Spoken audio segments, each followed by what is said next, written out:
The grand ballroom of Ashford Manor glittered with candlelight and aristocratic laughter, a world where every gesture spoke of power and privilege. Eleanor Winters stood quietly against the wall, her plain servant's dress a stark contrast to the silken gowns that swept past her.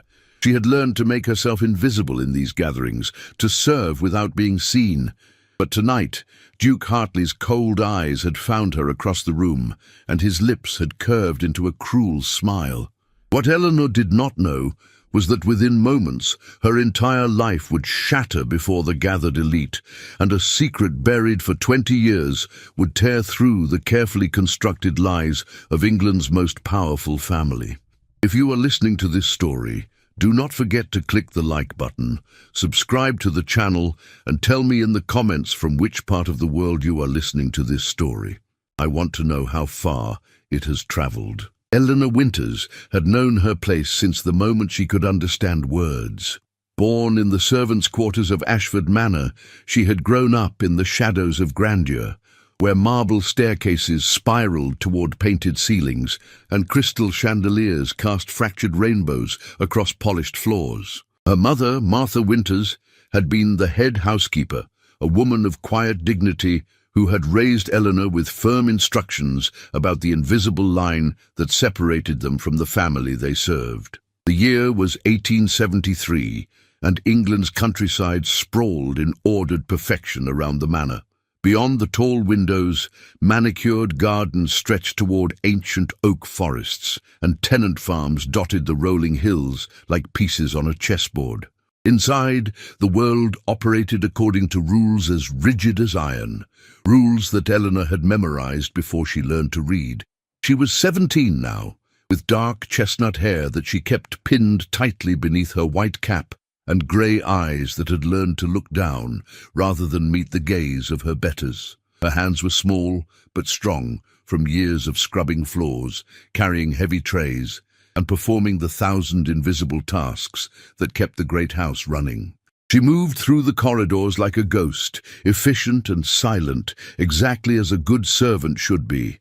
The master of Ashford Manor was Lord Pemberton, an elderly gentleman whose health had been failing for the past 3 years. He rarely left his chambers anymore, attended by physicians and his personal valet. The true power in the household had passed to his nephew, Duke Sterling Hartley, who had arrived 2 years prior to manage the estate and prepare for his eventual inheritance. Duke Hartley was everything the aristocracy admired in a man. At 32 years old, he possessed the kind of commanding presence that made people step aside when he entered a room. His features were sharp and aristocratic, with pale blue eyes that seemed to assess the value of everything they fell upon. His dark hair was always immaculately groomed, his clothing cut from the finest fabrics that London's tailors could provide. He spoke with the assured confidence of someone who had never been denied anything he desired. Eleanor had learned to fear him, though she would never have spoken such a thought aloud. There was a coldness in Duke Hartley that went beyond the usual distance between master and servant. When he looked at the staff, his expression suggested he was calculating their worth in pounds and shillings, deciding whether they were assets or expenses to be eliminated. In the 2 years since his arrival, he had dismissed a dozen servants for minor infractions, replacing them with workers who would accept lower wages. Her mother had warned her specifically about the Duke. "Keep your eyes down, and your words few when he is near," Martha had instructed. "Men like him view those beneath their station as objects, not people. Do not give him any reason to notice you, Eleanor. Invisibility is our greatest protection." Eleanor had followed this advice faithfully. When she served tea in the drawing-room, she kept her gaze fixed on the silver tray. When she passed Duke Hartley in the corridors, she pressed herself against the wall and curtsied low, waiting until his footsteps faded before continuing. She had become an expert at occupying space without claiming any of it, at being present without being seen. The servants' world existed parallel to the aristocratic one, occupying the same physical space, but operating in a different dimension entirely. Below stairs, in the servants' hall and the kitchen, life was simpler but no less structured. Mrs. Cooper, the cook, ruled her domain with a wooden spoon and sharp tongue. Mr. Thornbury, the butler, maintained order with quiet authority and a ledger that tracked every detail of household management. The footmen competed for the best positions, the housemaids gossiped during their brief moments of rest, and everyone understood that their security depended on maintaining the smooth operation of the household above. Eleanor had one true friend in this world, a girl her own age named Grace, who worked as a parlour maid. Grace had arrived at Ashford Manor a year ago, brought from London after her previous employer had died. She possessed a warmth and optimism that seemed impossible given their circumstances, and she had adopted Eleanor with the fierce loyalty of a sister. "You are far too serious, Ellie," Grace often teased her during their rare free moments. "You act as though one misstep will bring the entire manor crashing down." "In a way, it could," Eleanor would reply. "For us, at least.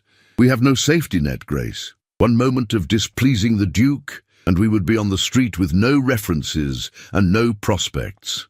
Grace would shake her head, her blonde curls bouncing beneath her cap. "Then we must simply avoid displeasing him. Though I must say, I have never seen a gentleman so thoroughly displeasing himself. Have you noticed how he looks at people? As though we are furniture he is considering replacing." Eleanor had noticed, but she had also learned that noticing such things and speaking them aloud were two different matters entirely. The change in Eleanor's life began not with a grand event, but with a simple conversation overhead. She had been cleaning the library one afternoon, running her cloth carefully over the leather spines of books she would never be permitted to read, when voices drifted through the partially open door to the adjoining study. "The old man cannot last much longer," Duke Hartley's voice was saying. "Another month, perhaps 2. The physicians confirm his heart is failing. And you are certain the will is in order?" This second voice belonged to Mr. Blackwood, the Duke's solicitor, a thin man with a perpetually disapproving expression. "Entirely certain. I have seen to every detail. When Lord Pemberton dies, everything passes to me, as it should. The title, the estate, the investments, everything. There are no other heirs, no complications. What of the servants? Will you retain them?" "Some. Those who are useful and inexpensive. The others will be dismissed. I have already identified several positions that can be eliminated. There is no reason to maintain such a large staff. This is a new age, Blackwood. Efficiency and profit are what matter, not outdated notions of loyalty and tradition." Eleanor had frozen in place, her heart pounding. She knew she should not be hearing this conversation, that she should slip away immediately before her presence was discovered. But her feet seemed rooted to the floor as the Duke continued. "The girl, Eleanor Winters, for instance, what position does she hold?" "One of the housemaids, I believe. Why do you ask?" "No particular reason. I have noticed her about the house. She has a certain quality about her, something refined despite her station. It is curious." "Curious, Your Grace. Only that she seems wasted in such menial work. She could be trained for something more visible. Perhaps service in the drawing room. She has a pleasing appearance when one actually looks at her." "I defer to your judgment in household matters, Your Grace." The conversation had shifted to financial matters after that, and Eleanor had finally managed to move her feet, slipping from the library before she could be discovered. But the Duke's words had planted a seed of unease that grew with each passing day. She tried to dismiss her concerns, telling herself that the Duke's comments meant nothing. Perhaps he had simply been making an idle observation. But she could not shake the memory of his tone, the calculating quality in his voice when he spoke of her. "You are worrying over nothing," Grace assured her when Eleanor finally confessed what she had heard. "Gentlemen of his rank do not truly see us, Ellie. We are like the wallpaper to them, decorative but unremarkable. Whatever thought crossed his mind, I am certain he has already forgotten it." Eleanor wanted to believe her friend, but she had developed an instinct for danger over her years in service, and that instinct was screaming that something had shifted in the careful balance of her world. 2 weeks after the library conversation, Eleanor received an unexpected summons. "Mrs. Cooper delivered the message during breakfast in the servants' hall, her face revealing nothing of what she might be thinking. Eleanor Winters, you are to report to Duke Hartley's private study at 9 o'clock this morning. See that you are presentable. A hush fell over the breakfast table. Servants were rarely summoned to the Duke's private study unless they were being dismissed or reprimanded. Eleanor felt her appetite vanish, though she forced herself to finish her porridge. She would need her strength whatever was coming. Grace squeezed her hand beneath the table. Perhaps he simply wants to commend you on your work. You are the most diligent maid in the house. But even Grace's voice lacked its usual conviction. At precisely 9 o'clock, Eleanor stood outside the heavy oak door of the Duke's study, her hands clasped tightly to keep them from trembling. She had changed into her best black dress and starched white apron, pinned her cap precisely as regulations demanded. Whatever was about to happen, she would face it with dignity. She knocked. 3 soft raps. Enter. The study was all dark wood and leather, shelves of books rising to the ceiling, a massive desk dominating the center of the room. Duke Hartley sat behind it, papers spread before him, looking every inch the master of a great estate. He did not look up immediately, allowing Eleanor to stand in uncertainty while he finished whatever he was writing. Finally, he set down his pen and raised his eyes to meet hers. Eleanor Winters, you may approach.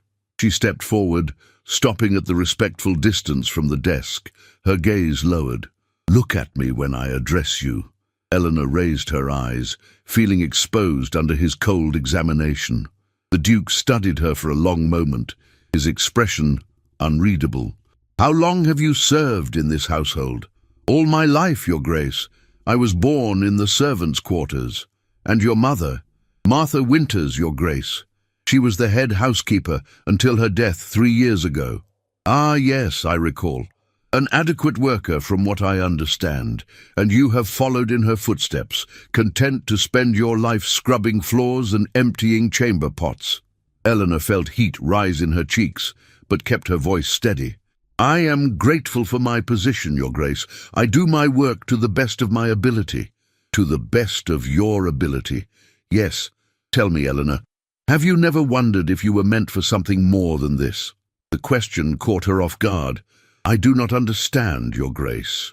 Do you not? Look at yourself. You possess qualities that are wasted in such menial labor.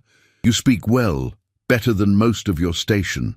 You carry yourself with a natural grace. With the proper training and presentation, you could serve in a much more elevated capacity.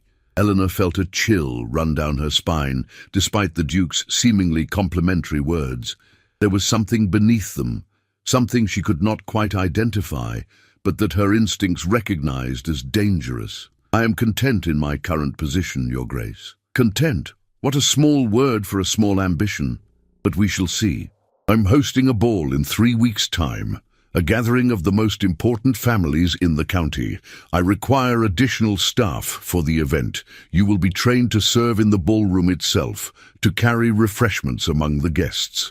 It will be an opportunity for you to demonstrate whether you are capable of more refined service. Your Grace, I am not certain I am suited. I am certain, he interrupted, his voice cutting through her protest like a blade through silk. And that is all that matters. You will report to Mrs. Cooper, who will oversee your preparation. You are dismissed. Eleanor curtsied and left the study, her mind reeling. As she descended the stairs back to the servants' quarters, she could not escape the feeling that she had just been moved like a piece on a chessboard, though she could not yet see the full pattern of the game being played. Grace found her an hour later, polishing silver in the butler's pantry. Well, what did he want? Eleanor told her, watching her friend's expression shift from curiosity to concern. I do not like it, Grace said finally. Why would he single you out for special attention? It is not natural, Ellie. I know, but what choice do I have? To refuse would be insubordination. I would be dismissed without references. Then we must be vigilant. I will watch over you during this ball. Whatever game the Duke is playing, you will not face it alone. Eleanor embraced her friend. grateful beyond words. But even Grace's loyalty could not fully dispel the dark premonition that had settled over her heart like a storm cloud blocking out the sun. The 3 weeks before the ball passed in a blur of preparation that consumed every moment of Eleanor's existence. Mrs. Cooper took charge of her training with the grim determination of a general preparing troops for battle. Every morning before dawn, Eleanor practiced carrying trays loaded with delicate crystal glasses, learning to balance them perfectly while walking across uneven surfaces and navigating tight spaces. She studied the proper way to serve aristocratic guests without drawing attention to herself, how to anticipate needs before they were spoken, how to become invisible while remaining constantly present. A good servant is like air, Mrs. Cooper instructed, watching Eleanor's movements with critical eyes. Essential but unnoticed. The moment a guest becomes aware of your presence, you have failed. Do you understand? Yes, Mrs. Cooper. I hope you do, girl. Duke Hartley has made it clear that any failures during this event will reflect poorly on the entire household. We all depend on you performing flawlessly. The weight of this responsibility pressed down on Eleanor's shoulders, adding anxiety to her already troubled thoughts. She knew the other servants were watching her, some with sympathy, others with barely concealed resentment. Why should she be elevated to serve in the ballroom while they remained below stairs? What made her special? The only answer Eleanor could provide was that she had not sought this attention and would have gladly avoided it if she could. Grace remained her constant support, sneaking moments throughout each day to check on her friend's well-being. You look exhausted, Ellie. Are you eating enough? Sleeping enough? I am managing, Eleanor would reply, though in truth she felt stretched thin as paper, worn down by the relentless demands and the constant undercurrent of dread she could not shake. On the evening before the ball, Duke Hartley summoned her again, this time to inspect her appearance in her serving uniform. She stood in his study, wearing the special black dress that had been prepared for the event, more refined than her usual work attire, with a crisp white apron and matching cap that had been starched to perfection. The Duke circled her slowly, examining every detail with the same cold assessment she had seen him apply to horses he was considering purchasing. Adequate, he pronounced finally. Though we shall remove the cap. Your hair should be visible, arranged simply but neatly. Your Grace, it is not proper for a servant to appear before guests without her cap. I will determine what is proper in my household, he interrupted, his voice sharp with warning. You will arrange your hair as I have instructed. Am I understood? Yes, Your Grace. Good. Tomorrow evening you will serve in the ballroom as we discussed. I have high expectations, Eleanor. I trust you will not disappoint me. There was something in his tone that made her stomach clench with apprehension, but she had no choice except to curtsy and agree. The day of the ball arrived with the crystalline clarity of early autumn. The entire household moved with the orchestrated precision of a military operation. Florists transformed the ballroom and reception rooms with elaborate arrangements of hothouse flowers. The kitchen became a realm of controlled chaos as Mrs. Cooper and her staff prepared dishes that would feed 100 aristocratic guests. Footmen polished every surface until the manna gleamed, while housemaids ensured that every chamber pot was empty, every bed perfectly made, every detail attended to with obsessive care. As evening approached and the first carriages began arriving, Eleanor dressed in her special uniform and arranged her hair as the Duke had commanded. She stared at her reflection in the small mirror in the servants' hall, barely recognizing herself. With her hair visible and the refined dress, she looked less like a servant and more like someone caught between worlds, belonging fully to neither.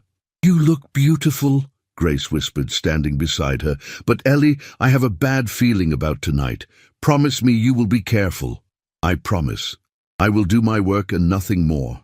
By midnight, it will all be over, and things will return to normal." But even as Eleanor spoke the words, she knew they were a lie. Things would never return to normal after tonight. The ballroom was a vision of old-world splendor, transformed for the evening's festivities. 3 magnificent crystal chandeliers blazed with hundreds of candles, their light dancing across walls adorned with silk hangings and gilt mirrors. An orchestra occupied one corner, filling the air with elegant waltzes and quadrilles. Long tables draped in white linen held elaborate refreshments, delicate pastries, savory canapés, champagne in crystal flutes that caught the candlelight and turned it into liquid gold. Eleanor took her position near the refreshment tables, holding her tray with steady hands despite her racing heart. Around her, England's aristocracy displayed itself in full, magnificent plumage. Ladies wore gowns of silk and satin in jewel tones, their décolletage adorned with diamonds and pearls that represented the wealth of empires. Gentlemen moved with casual confidence in their impeccably tailored evening clothes, their conversations ranging from politics to investments to the latest scandals whispered behind fans. Duke Hartley presided over it all from the center of the ballroom, the perfect host, welcoming guests with practiced charm. Beside him stood a young woman Eleanor had not seen before, introduced as Miss Charlotte Ashford, daughter of a neighboring Earl. She was beautiful in the way that society demanded. Pale skin, golden hair, delicate features, and an expression of serene confidence that came from knowing exactly where one belonged in the world's hierarchy. Eleanor moved through the crowd as she had been trained, offering refreshments with downcast eyes, collecting empty glasses, remaining invisible. For the first hour, everything proceeded smoothly. She began to think that perhaps her fears had been unfounded, that she would simply complete her duties and be forgotten. Then Duke Hartley's voice cut through the music and conversation like a knife through silk. "Ladies and gentlemen, if I might have your attention for a moment." The orchestra fell silent. Conversations died away.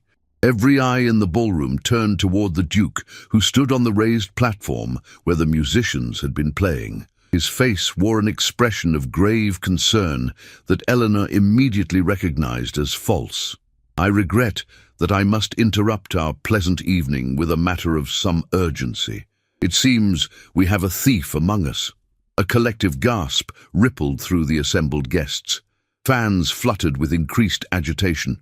Gentlemen straightened, suddenly alert. Eleanor felt her blood turn to ice water in her veins. This afternoon, a valuable bracelet belonging to Miss Ashford went missing from her chambers. After conducting a thorough investigation, I am sorry to report that the evidence points to one of our servants. The Duke's eyes swept across the ballroom, and Eleanor knew with horrible certainty where they would land even before they found her. "You, Eleanor Winters, come forward." The world seemed to tilt beneath Eleanor's feet. Every face in the ballroom turned toward her, expressions ranging from shock to disgust to barely concealed satisfaction at witnessing such a scandal. She tried to speak, to protest, but her voice had abandoned her completely. "Come forward," the Duke repeated, his tone allowing no defiance. Somehow Eleanor's feet carried her through the crowd that parted before her like the Red Sea, guests stepping back as though she carried a contagion. She reached the platform, her tray forgotten somewhere behind her, her hands empty and trembling. "Empty your pockets," Duke Hartley commanded. "Your Grace, I have done nothing wrong. I have never stolen anything in my life. Empty your pockets." With shaking hands, Eleanor reached into the small pocket sewn into her apron. Her fingers touched something hard and cold, something that had definitely not been there when she dressed. She pulled out a bracelet of intricate goldwork, set with sapphires, that caught the candlelight and blazed like captured sky. The crowd erupted in scandalized murmurs. Miss Ashford gasped dramatically, bringing her hand to her mouth. "That is my bracelet. How dare you?" "Your Grace, I did not take this. I have never seen it before this moment. Someone must have placed it—" "Silence." The Duke's voice cracked like a whip. "The evidence speaks for itself. You have betrayed the trust placed in you, betrayed the household that has sheltered you since birth. You are a thief and a liar, and you will be dealt with accordingly." Eleanor looked around desperately, seeking any sympathetic face in the crowd, but found only judgment and contempt. These aristocrats had already convicted her in their hearts. To them, she was merely a servant, inherently dishonest, inherently lesser. Her guilt was assumed simply by virtue of her station. "Guards!" the Duke called, and 2 footmen who had been stationed at the doors stepped forward. "Remove this criminal from the premises. She is to be held until the constabulary can be summoned to deal with her properly." As rough hands gripped her arms, Eleanor finally found her voice. "This is a lie! I am innocent! Someone has placed that bracelet in my pocket to frame me." But her protests were drowned out by the murmurs of the crowd and the Duke's final damning words. "Take her away. I will not have my guests subjected to the hysterics of a common thief." Eleanor was dragged from the ballroom, her last view being of Duke Hartley's face wearing an expression of cold satisfaction and Miss Ashford's smile of cruel triumph. As the doors closed behind her, cutting off the light and music and warmth, Eleanor understood with perfect clarity that she had been destroyed as thoroughly as if she had been physically murdered. In the cold corridor beyond, the guards marched her toward the servants' quarters, presumably to lock her in one of the storage rooms until morning. Tears blurred Eleanor's vision, tears of rage and helplessness and betrayal. Her life was over. She would be arrested, tried, likely transported to the colonies or imprisoned. Even if by some miracle she avoided legal punishment, she would never find work again. The Duke had ensured that. But why? What had she done to deserve such calculated cruelty? The answer, Eleanor realized with bitter clarity, was nothing. She had done nothing except exist, except be noticed, except possess some quality that the Duke had decided to destroy for reasons she would never understand. She was simply a pawn who had been sacrificed in some larger game, played by people who viewed those beneath their station as less than human. The guards were arguing about which room to use when a voice cut through the darkness, cultured and commanding, bearing an authority that made both men freeze instantly. "Release that girl immediately." Eleanor looked up through her tears to see a tall figure striding down the corridor, backlit by the candlelight from the main hall. As he drew closer, she could make out a man perhaps in his early 30s, with dark hair and features that spoke of aristocratic breeding. But unlike Duke Hartley's cold perfection, this man's face held something warmer, intelligence combined with what looked like genuine anger. "Who are you?" one of the guards demanded. "This is household business." The stranger produced a card and held it up, his voice cutting with the precision of a blade. "I am Nicholas Ashford, Earl of Hartwick, and you will release that girl and return immediately to your duties before I have you both dismissed for manhandling an innocent woman." The guards released Eleanor so quickly she nearly fell. They disappeared back toward the ballroom with remarkable speed, leaving her alone in the corridor with this Earl whose name she had never heard before. Earl Ashford looked at her with eyes that held concern rather than condemnation. "Are you injured, miss?" Eleanor found she could not speak, could only shake her head while tears continued to stream down her face. "Come," he said gently. "We are going to return to that ballroom, and we are going to set right the terrible wrong that has been done to you tonight. I know exactly what game Duke Hartley is playing, and I know exactly how to end it." He offered her his arm, a gesture of such unexpected respect that it broke through Eleanor's shock. "Why?" she whispered. "Why would you help me? You do not even know me." The Earl's expression hardened with resolve. "Because I know the truth, Miss Winters. And it is past time the truth saw the light of day." The return to the ballroom felt like walking into a fever dream. Earl Nicholas Ashford kept his hand steady beneath Eleanor's elbow, supporting her as they approached the massive double doors. Her legs threatened to give way with each step, her mind still reeling from the nightmare that had unfolded moments before. But the Earl's presence beside her radiated a confidence that somehow steadied her trembling frame. When the doors swung open, the entire ballroom fell silent once more. The orchestra's instruments faded mid-note. Conversations died on painted lips. Every face turned toward the entrance, expressions shifting from curiosity to shock, as they registered not only Eleanor's return, but the identity of her escort. Duke Sterling Hartley stood exactly where Eleanor had last seen him, his composure cracking slightly at the sight of the Earl. Something flickered behind his cold eyes. Was it recognition? Fear? Eleanor could not quite identify it, but whatever it was, it transformed the Duke's expression from triumphant control to wary calculation in the span of a heartbeat. "What is the meaning of this?" Duke Hartley demanded, descending from the platform. "That woman has been accused of theft and removed from the premises. By what authority do you return her to my ballroom?" "By the authority of truth," Earl Ashford replied, his voice carrying clearly across the silent room. "And by the authority of my position as Earl of Hartwick and executor of Lord Pemberton's true final testament." A collective gasp swept through the crowd. Duke Hartley's face drained of colour. "I do not know what game you are playing, Ashford, but this is neither the time nor the place.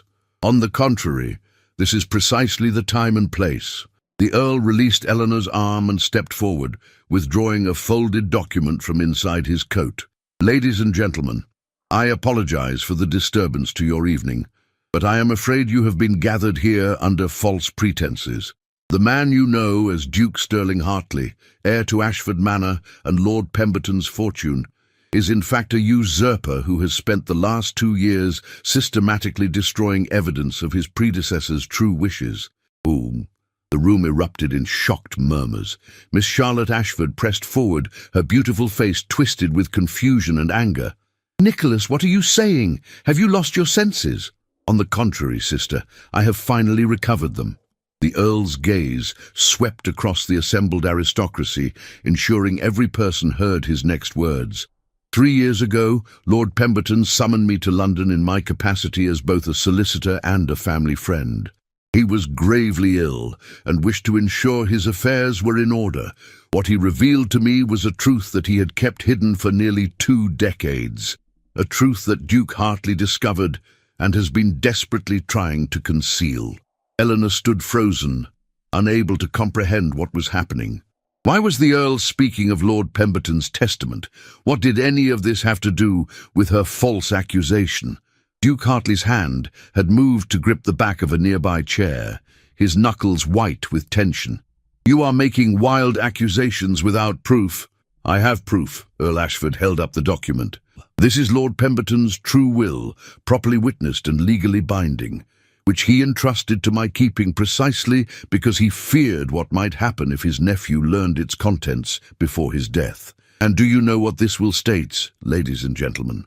It states that Sterling Hartley is not the legitimate heir to Ashford Manor." The ballroom exploded into chaos. Voices rose in shock and disbelief. Fans fluttered with increased agitation. Gentlemen pressed forward, demanding to see the document. Through it all, Duke Hartley stood motionless, his face a mask of barely controlled fury. Eleanor's mind raced, trying to understand. If Duke Hartley was not the heir, then who was? And what did any of this have to do with her? Earl Ashford raised his hand, calling for silence. When the room had quieted enough to hear him, he continued, his voice heavy with the weight of revelation. Lord Pemberton had a daughter. She was born in 1856. The result of a brief but genuine love affair with a woman of gentle birth who served in his household. When the girl's mother died in childbirth, Lord Pemberton faced a choice. He could acknowledge the child publicly, subjecting her to a life of scandal and social ostracism, or he could protect her by raising her quietly within his household, ensuring she was cared for while hiding her true identity. Eleanor felt the floor shift beneath her feet. No. It could not be. It was impossible. That daughter, the Earl continued, his eyes finding Eleanor's across the crowded room, was Martha Winters, who served as head housekeeper of Ashford Manor until her death 3 years ago. And Martha Winters had a daughter of her own, born in this very manor 18 years ago. The world tilted sideways. Eleanor heard a high ringing in her ears, saw the faces around her swimming in and out of focus. This could not be real. It had to be another nightmare layered upon the first. Eleanor Winters, Earl Ashford said gently, is Lord Pemberton's granddaughter and his only living blood relative. According to his true will, she is the rightful heir to Ashford Manor, its lands, its fortunes, and the title that accompanies them. Eleanor's legs finally gave way. She would have fallen if Grace had not suddenly appeared at her side, materializing from the crowd of servants who had gathered in the doorway, supporting her friend with fierce strength. "Lies!" Duke Hartley's voice cut through the stunned silence like broken glass. "These are elaborate lies designed to defraud the rightful heir. This girl is a common servant, nothing more." "This girl," Earl Ashford corrected with steel in his voice, "is Lady Eleanor Pemberton. And you, sir, have known this truth for over a year. You discovered it while going through your uncle's private papers, and you have spent every day since attempting to destroy the evidence and eliminate the threat she posed to your false inheritance." He turned back to the crowd, his expression grave.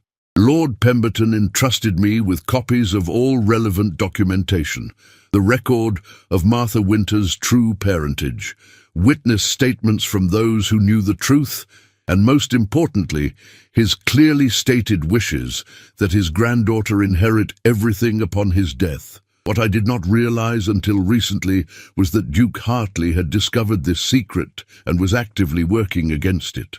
"Then why did you not come forward sooner?" someone in the crowd demanded. "If you have known this truth for 3 years, why reveal it only now?" "Because Lord Pemberton made me swear an oath not to reveal his daughter's identity or his granddaughter's birthright until after his death. He feared the scandal would destroy them both while he still lived to protect them. He wanted them to have the full weight of his will and testament behind them before facing the judgment of society. I have honored that oath, waiting for word of his passing before executing the terms of his will." Eleanor finally found her voice, though it emerged as barely a whisper. "Lord Pemberton is dead?"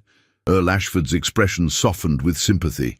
"He passed 3 days ago, Miss Winters. I'm deeply sorry." The Duke suppressed the news, likely hoping to have more time to complete his scheme against you. "I came tonight specifically to prevent him from succeeding." Duke Hartley laughed, a harsh sound devoid of humor.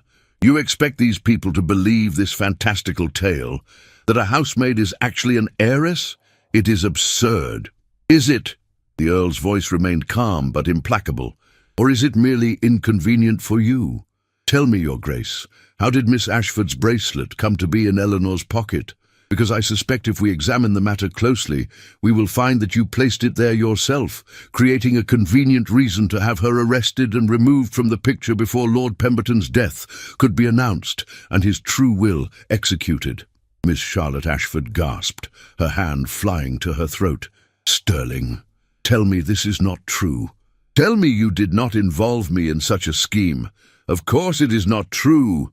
But the Duke's voice lacked conviction, and his eyes darted around the room like a trapped animal seeking escape. Earl Ashford pressed his advantage. "I have witnesses who will testify to seeing you near the servants' quarters this evening, at a time when you should have been greeting guests. I have statements from household staff about your unusual interest in Eleanor over the past weeks, your efforts to arrange her presence here tonight, despite her inexperience with formal service. Every piece of evidence points to a calculated plan to frame her for theft and have her removed from the household before she could learn of her true inheritance." The crowd had turned, their expressions shifting from shock to horror to growing anger at Duke Hartley. The aristocracy might be willing to overlook many things, but being made complicit in a conspiracy to defraud a rightful heir crossed a line even they could not ignore. "This is preposterous," Duke Hartley tried once more, but his voice had lost its commanding edge. "I am the nephew, the acknowledged heir." "You are a distant cousin," Earl Ashford corrected. "A relation by marriage, not blood. Lord Pemberton's will is explicit. In the presence of a direct blood descendant, all other claims are void. Eleanor Winters, Lady Eleanor Pemberton, is the rightful heir to everything you have claimed as your own." Eleanor felt Grace's arms around her, heard her friends' whispered words of amazement and support, but she could not quite process any of it. How could her entire identity have changed in the span of minutes? How could she be anything other than what she had always been, a servant, insignificant, invisible? But as she looked around the ballroom at the faces staring at her with new eyes, as she felt the weight of the Earl's revelations settling over her like a mantle she had never asked to wear, Eleanor understood that her old life had ended the moment Duke Hartley had accused her of theft. There was no going back to invisibility, no returning to the safety of her old identity. The Earl crossed to where she stood, offering his hand with the same respect he would show any lady of quality. "Lady Eleanor, I know this must be overwhelming. I have arranged rooms for you at my estate in town, a safe place where you can rest and recover from this ordeal while we sort out the legal matters. If you will permit me, I will escort you there now, away from this chaos." "Oh." Eleanor looked into his eyes and saw genuine concern, genuine respect, as though he truly saw her as a person of worth rather than a pawn in someone else's game. It was so different from Duke Hartley's cold assessment that she felt something break loose inside her chest, some tight knot of fear that had lived there all her life. "Yes," she whispered. "Please, I want to leave here." "Grace must come too," Eleanor added, finding strength in her voice. "I will not leave without her." "Of course. Any companions you wish will be welcome." As Earl Ashford led Eleanor and Grace toward the ballroom doors, Duke Hartley made one last desperate attempt to salvage his position. "You have not heard the last of this. I will contest the will. I will prove this is all an elaborate fraud." The Earl paused, looking back over his shoulder. "By all means, contest it. Drag this matter through the courts if you wish. But I should warn you that in addition to witnesses and documentation proving Lady Eleanor's parentage, I also possess evidence of your attempts to destroy Lord Pemberton's papers, forge alternate documents, and conspire to commit fraud. If you pursue this battle, I will ensure that you face criminal charges as well as losing your false inheritance. The choice is yours." Duke Hartley said nothing more, his face a study in impotent rage. The journey through the manor was a blur for Eleanor. Servants lined the corridors, their faces showing everything from shock to joy to confusion. Mrs. Cooper stood near the main entrance, tears streaming down her weathered face as she curtsied deeply to Eleanor, a gesture that felt so wrong that Eleanor nearly protested before Grace squeezed her hand in warning. Outside, a fine carriage waited, the Earl's crest emblazoned on its door. As Eleanor settled into the plush interior, breathing in the scent of leather and privilege that had always belonged to other people, she felt reality finally beginning to penetrate the shock that had insulated her. She was not who she had thought she was. Everything she had believed about herself, about her place in the world, had been a carefully constructed fiction designed to protect her. Her mother had known the truth and carried it to her grave. Lord Pemberton, a man she had served but never truly known, had been her grandfather, had loved her enough to ensure her future, even knowing the scandal it might cause. "I do not know how to be what you say I am," Eleanor said suddenly, her voice small in the darkness of the carriage. "I have spent my entire life learning to be invisible, to be less than. How can I possibly become more than—" Earl Nicholas Ashford, sitting across from her, leaned forward so she could see his face in the dim light filtering through the carriage windows. "You do not have to become anything, Lady Eleanor. You simply have to learn to be yourself without the weight of false limitations crushing you. The rest will come with time." "Why did you help me?" Eleanor asked. "You do not know me. Why risk yourself against Duke Hartley?" "Because I made a promise to Lord Pemberton to see his wishes honoured, and because what Duke Hartley attempted tonight was an abomination that I could not allow to stand unchallenged. Beyond that—" He paused, something shifting in his expression. "Perhaps because I see in you something worth protecting, a spirit that has been constrained but not broken. That seems worthy of aid." Grace, sitting beside Eleanor, spoke up for the first time since entering the carriage. "What happens now, Lord Ashford?" "Now we give Lady Eleanor time to process this upheaval. Tomorrow we will begin the practical matters, transferring the estate into her control, dealing with Duke Hartley's inevitable legal challenges, introducing her properly to society. But tonight, we simply provide her safety and rest. The carriage rolled through the darkness, carrying Eleanor away from the only life she had ever known toward a future she could not begin to imagine. She looked out the window at the familiar countryside passing by, seeing it with new eyes. This land, these fields and forests, belonged to her now. The weight of that responsibility felt crushing, but Grace's hand remained firm in hers, and Earl Ashford's steady presence across the carriage provided an anchor in the chaos. Eleanor was not alone in this transformation. She had allies, perhaps even friends, though she was not yet ready to use such a presumptuous word for an earl who had saved her from destruction. As the lights of Ashford Manor faded behind them and new lights appeared ahead marking the Earl's estate, Eleanor made a silent vow. She would honour her grandfather's wishes. She would learn to be Lady Eleanor Pemberton, not because she desired wealth or position, but because Lord Pemberton had believed she deserved them. She would not let his faith in her be misplaced. Whatever came next, she would face it with courage. She was, after all, no longer invisible. The morning sun streaming through tall windows woke Eleanor from restless dreams, where she was simultaneously a servant and a lady, belonging fully to neither world. For several disorienting moments she could not remember where she was, and then the memories of the previous night crashed over her like a cold wave. The accusation, the humiliation, Earl Ashford's revelation, the truth about her heritage laid bare before a ballroom full of witnesses. She sat up in the enormous four-poster bed, taking in her surroundings with wonder tinged by lingering disbelief. The guest chamber in Earl Ashford's estate was larger than the entire servants' quarters at Ashford Manor, decorated in soft blues and creams that reminded Eleanor of morning sky. Original paintings adorned the walls. A thick Aubusson carpet covered the floor. The furniture was elegant without being ostentatious, chosen for beauty and comfort rather than merely to display wealth. A soft knock at the door preceded Grace's entrance, carrying a breakfast tray that released the enticing aromas of fresh bread, chocolate, and strawberries. "Good morning, Lady Eleanor," Grace said, her tone mixing affection with the formal address that still felt bizarre to Eleanor's ears. "I hope you slept at least a little. You certainly deserve rest after last night's ordeal." "Please do not call me that," Eleanor begged. "Not you, Grace. I cannot bear it from my only friend." Grace set the tray down and embraced Eleanor fiercely.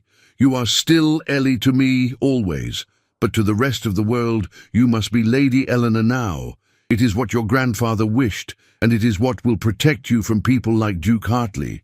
They ate breakfast together, Grace filling Eleanor in on the household gossip she had gathered from the Earl's servants. News of the previous night's revelation was spreading through the county like wildfire. Messengers had been dispatched in all directions, carrying word of the scandal. By noon, every aristocratic family within 50 miles would know that Ashford Manor had a new mistress, and that Duke Sterling Hartley's claim had been exposed as fraudulent. "What will happen to him?" Eleanor asked. "Will he truly face criminal charges?" "That depends on whether he is foolish enough to contest the will," Grace replied. "Earl Ashford's sister, Miss Charlotte, apparently confronted him after we left. Several servants overheard her demanding to know if he had used her in his scheme. They say she was absolutely furious." Eleanor felt a twinge of sympathy despite everything. Charlotte Ashford had seemed complicit in the humiliation, but perhaps she had been another pawn in the Duke's game, used without her full understanding. A more formal knock interrupted their conversation. A maid entered, curtsying deeply before speaking. "Lady Eleanor, Earl Ashford requests the honour of your presence in the drawing room at your convenience. He has several matters to discuss regarding your new position, and there are visitors who wish to meet you." "Visitors already?" Eleanor's stomach clenched with anxiety. "What visitors?" "I believe they are representatives from various county families, my lady, come to pay their respects to the new mistress of Ashford Manor." After the maid departed, Grace helped Eleanor dress in one of the gowns that had been hastily prepared the previous evening. It was a simple day dress of pale green muslin, far finer than anything Eleanor had ever worn, but modest compared to the elaborate fashions favoured by women like Charlotte Ashford. Grace arranged Eleanor's hair in a style that was elegant, but not ostentatious, pulling it back from her face while allowing soft curls to frame her features. "You look every inch a lady," Grace pronounced, stepping back to admire her work. "Beautiful and dignified. Your grandfather would be proud." Eleanor studied her reflection in the mirror, barely recognizing the young woman who stared back. The transformation was not merely external. Something in her bearing had changed overnight, a subtle straightening of the spine, a new awareness in her eyes. She was no longer trying to make herself invisible. The thought was terrifying and exhilarating in equal measure. The drawing room of Earl Ashford's estate was an elegant space decorated in cream and gold, with tall windows overlooking manicured gardens. Earl Nicholas Ashford stood near the fireplace, speaking quietly with an elderly gentleman who turned as Eleanor entered. Both men bowed, a gesture of respect that still felt impossibly wrong directed at her. "Lady Eleanor, good morning," the Earl greeted her warmly. "I trust you rested adequately after last night's distressing events, as well as could be expected, my lord. Thank you for your hospitality." "It is my honor. Allow me to introduce Mr. Hargreaves, Lord Pemberton's, your grandfather's, primary solicitor. He has brought the relevant documents regarding your inheritance, which we should review at your earliest convenience." Hargreaves was a dignified man in his 60s, with silver hair and penetrating grey eyes that studied Eleanor with professional assessment that gradually warmed to approval. "Lady Eleanor, I am honoured to finally meet you. Your grandfather spoke of you often in our private consultations, though I confess I did not fully understand the situation until recently. He was determined to ensure your future, even knowing the complications it might create. He never acknowledged me while he lived," Eleanor said quietly. "I served in his household for years, and he never spoke to me directly. How am I to believe he cared at all?" Mr. Hargreaves exchanged a glance with Earl Ashford before responding. "Your grandfather was bound by his own choices, Lady Eleanor. He feared that acknowledging you publicly would subject you to cruel scrutiny and scandal. He believed that providing for you secretly, ensuring you had a future secured by law and fortune, was the most loving course available to him, given the circumstances of your birth. Perhaps he was right, perhaps wrong, but his intentions were genuine." The solicitor opened his leather case and withdrew several documents. "Your grandfather's estate is substantial. In addition to Ashford Manor and its lands, there are investments, properties in London, and financial assets that produce considerable annual income. All of it now belongs to you, administered through trustees until you reach the age of majority or marry, whichever comes first." Eleanor sank into the nearest chair, overwhelmed by the enormity of what was being described. "I know nothing about managing estates or investments. I can barely read beyond what my mother taught me in secret. How am I supposed to oversee all of this?"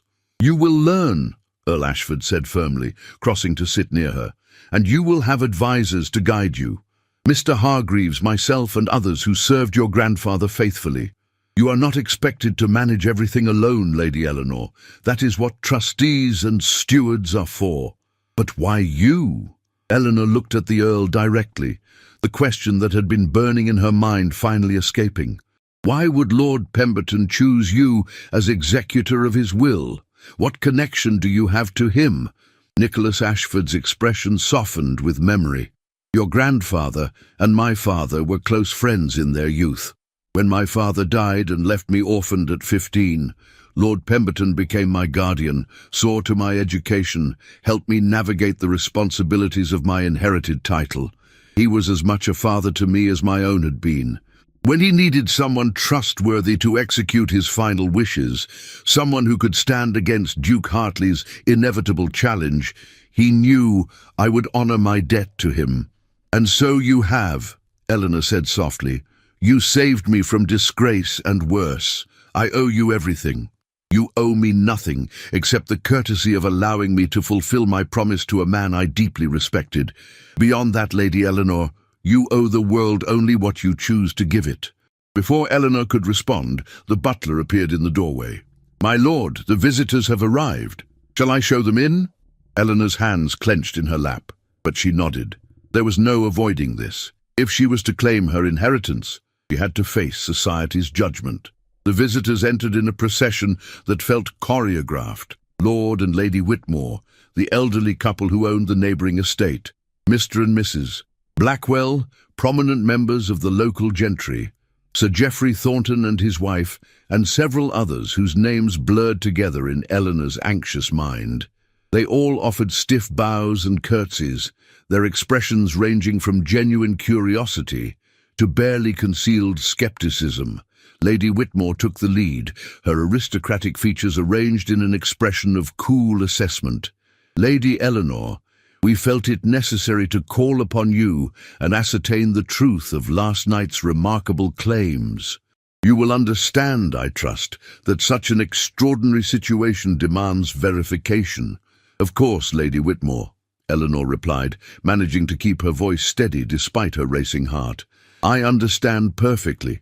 Until yesterday evening, I believed myself to be nothing more than a housemaid.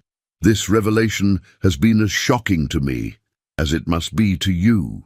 "Quite," Lady Whitmore sniffed. "And yet you expect us to accept that you are now Lady Pemberton, mistress of one of the county's greatest estates, based solely on the word of one man and some dusty documents." Earl Ashford stepped forward, his voice polite but edged with steel. "The documents in question are witnessed, legally binding, and confirmed by multiple sources, including Lord Pemberton's own hand. I would be happy to provide you with copies for your own examination, Lady Whitmore. Unless, of course, you are suggesting that Lord Pemberton was incompetent to manage his own affairs." Lady Whitmore's eyes flashed with irritation, but she subsided. To question Lord Pemberton's judgment directly would be a grave insult. Lord Whitmore cleared his throat. "The question is not the validity of the documents, but rather the suitability of their beneficiary.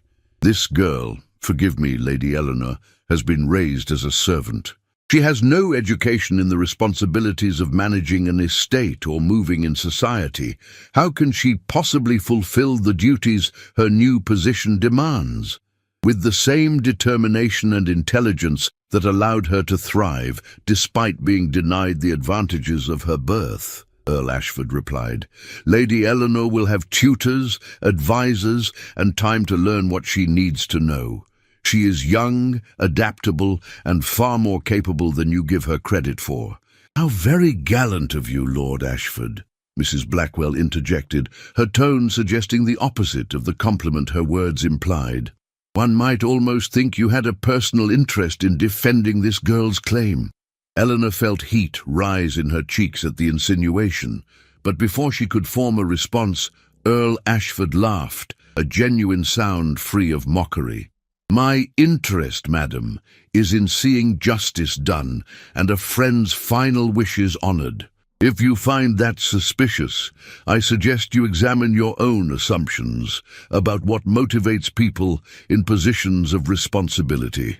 The tension in the room had thickened considerably when the door opened once more, admitting an unexpected visitor whose arrival changed the entire atmosphere. Charlotte Ashford entered with the confidence of someone who belonged in every elegant space she occupied. Her gown was impeccable, her hair perfectly arranged, her bearing that of a woman who had never questioned her place in the world. But there were shadows beneath her eyes that spoke of a sleepless night, and her expression held something Eleanor had not seen the previous evening, genuine uncertainty. "Lady Eleanor," Charlotte said, offering a curtsy that was technically perfect, but seemed to cost her considerable effort. "I hope you will forgive the intrusion. I felt I must speak with you." "Miss Ashford," Eleanor replied carefully. "You are welcome here, though I confess I am surprised to see you."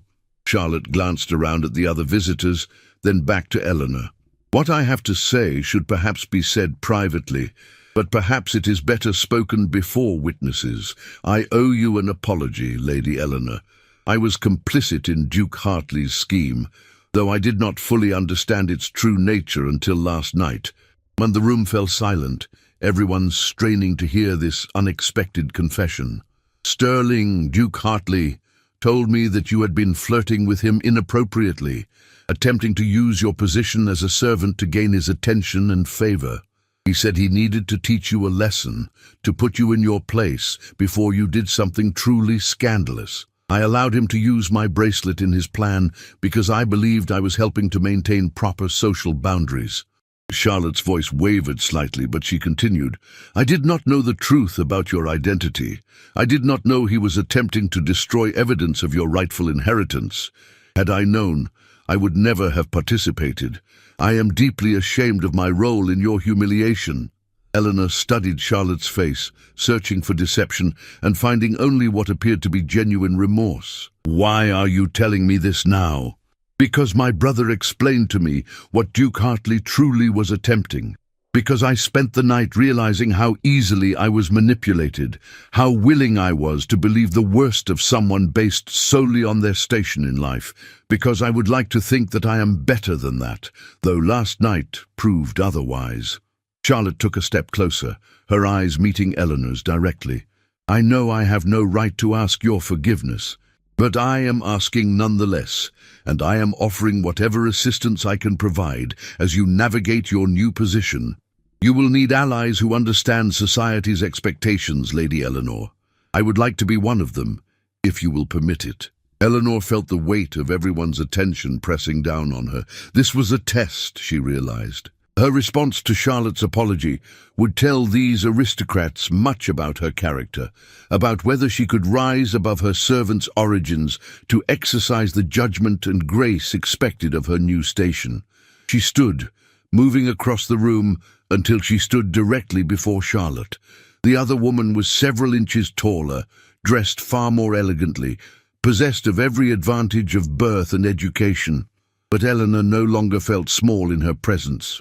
Miss Ashford, I accept your apology. We were both manipulated by Duke Hartley, both used as pieces in his scheme. I choose to believe that you acted from ignorance rather than malice. If you are sincere in your offer of assistance, then I would welcome it. I need friends who understand this world I must now inhabit. Charlotte's expression flooded with relief. She grasped Eleanor's hands in an impulsive gesture that seemed to surprise her as much as anyone else. Thank you. You are far more generous than I deserve. The other visitors exchanged glances, and Eleanor could practically see their calculations shifting. If Charlotte Ashford, daughter of an Earl, was willing to acknowledge Eleanor and offer her friendship, then perhaps this girl's claim truly was legitimate. Perhaps she truly was worthy of the position fate had thrust upon her. Lady Whitmore rose, her expression still cool but no longer quite so dismissive. Lady Eleanor, I believe I speak for all of us when I say that this situation will require considerable adjustment for everyone involved. However, if Lord Pemberton's wishes were truly as Earl Ashford has stated, then I suppose we must welcome you to your rightful place in county society.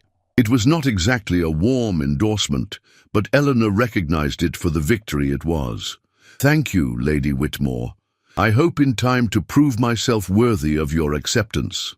The visitors departed shortly after, leaving Eleanor alone with Earl Ashford, Charlotte, and Grace, who had remained quietly in the background throughout the entire encounter. You handled that beautifully, Nicholas said, approval clear in his voice. They came expecting to find a trembling servant girl, overwhelmed by her new circumstances. Instead, they found a young woman capable of grace under pressure. I felt like I was going to be sick the entire time, Eleanor admitted. That is what courage is, Charlotte said softly, acting despite fear, not in the absence of it. You have more strength than you realize, Eleanor. May I call you Eleanor? It seems absurd to stand on formality after everything that has happened. Please do. And may I call you Charlotte? I would be honored. Over the following days, Eleanor's life transformed at a pace that left her breathless. Under Nicholas Ashford's guidance and Charlotte's patient instruction, she began learning the countless skills and knowledge required of a lady of quality.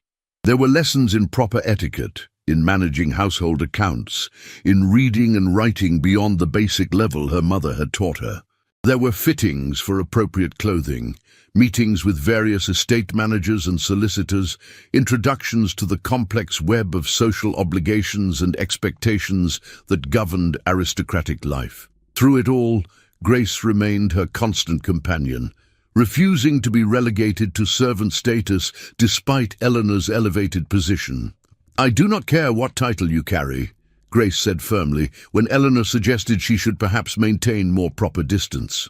"You are my friend, and I will stand beside you whatever comes. Besides, you need someone who knew you before all this, someone who will tell you when you are being ridiculous."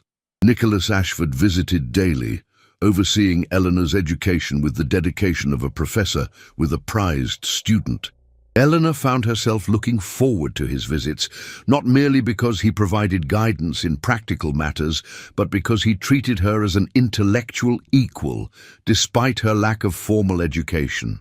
Their conversations ranged across topics she had never been permitted to explore as a servant: history, philosophy, the political debates shaping modern England.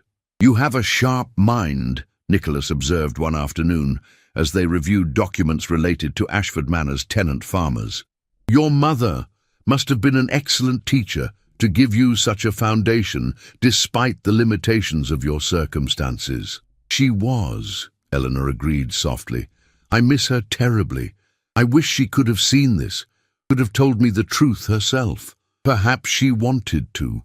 Perhaps she feared you would be safer not knowing until the proper time." Nicholas set down his papers, studying Eleanor with an expression she could not quite read. "Tell me, Eleanor, how do you feel about all of this now that the initial shock has passed? Do you resent your grandfather for keeping you in ignorance? Do you wish you could return to your old life?" Eleanor considered the question carefully. "I do not know if resent is the right word. I am angry, yes, that he never acknowledged me, that he watched me scrub floors and empty chamber pots, knowing I was his blood. But I also understand, I think, that he was trapped by choices made long before I was born. As for my old life—" She paused, surprised by the certainty in her voice when she continued, "No, I do not wish to return to invisibility, to being less than. I am terrified of the responsibilities I now carry, but I would not trade them for the false safety of my previous existence." "Good," Nicholas said quietly, "because I believe you are going to do remarkable things, Lady Eleanor Pemberton. You are going to show all of them what true nobility looks like, the kind that has nothing to do with birth and everything to do with character." The warmth in his eyes as he spoke made Eleanor's breath catch. She looked away quickly, confused by the flutter of feeling in her chest. Nicholas Ashford was her mentor, her guardian in all but legal title. It would be inappropriate to feel anything more toward him, regardless of what her treacherous heart might suggest. But as the days passed and her lessons continued, Eleanor found it increasingly difficult to ignore the way her pulse quickened when Nicholas smiled at her, the way his presence made her feel both safe and energized. She tried to dismiss these feelings as gratitude mixed with the vulnerability of her situation, but her heart refused to be so easily reasoned with.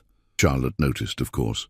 One afternoon, as they worked on Eleanor's posture and deportment, Charlotte suddenly stopped mid-instruction and fixed Eleanor with a knowing look. "You care for my brother."